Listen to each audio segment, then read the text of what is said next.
প্রথমে যদি এই যুক্ত বর্ণটা দেখি, এইখানে আসলে কি আছে? দেখা যায় মনে হয় দন্ত ন আছে আর ক আছে, এরকম মনে হয় না? কিন্তু উপরে কি যেন একটা এই যে এরকম একটা দেওয়া আছে না? এখন এখানে আসলে কি আছে? রাইট, এখানে আছে উ আর ক। ঠিক আছে, এটা হচ্ছে উ আর ক। আর এইখানে কি আছে? ওই হচ্ছে আপনার ধর মতো, কিন্তু ধয়ের উল্টা আবার ইয়র মতো। এখানে কি আছে? রাইট, এখানে আছে ইয় আর চ। ওকে, অ্যান্ড দেন হচ্ছে এইটাতে কি ওই এই ডর মতো না, আবার ঝড় মতো, আবার একটু আটকানো, আবার ইয়র মতো না? এখানে কি আছে? রাইট, বর্গীয় জ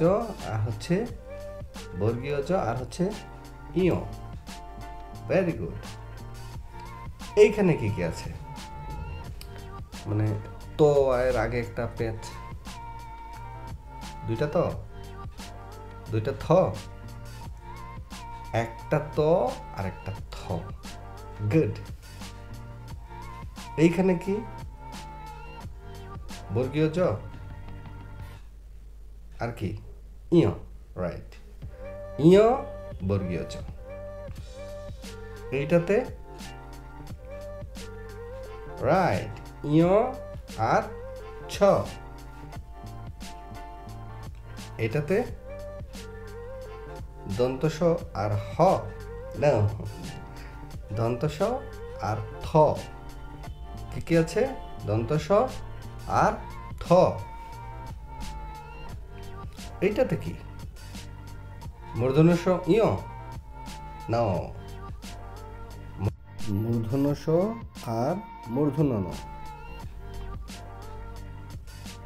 এইটা কি? কয় মূর্ধন্য স?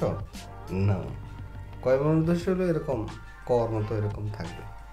এটা হচ্ছে নিচের দিকে টানা, হ এবং ম, হ এবং ম। এটাতে কি? খুবই সহজ। এখানে আছে তালব্য স আর হচ্ছে ম। হয়ে গেল। প্রায়শই আমরা দেখি একটু প্যাচ লাগে এগুলি। হ্যাঁ, আমরা যদি কয়েকবার দেখি তাহলে এটা মুখস্থ হয়ে যাবে। আশা করছি ভিডিওটা ভালো লেগেছে।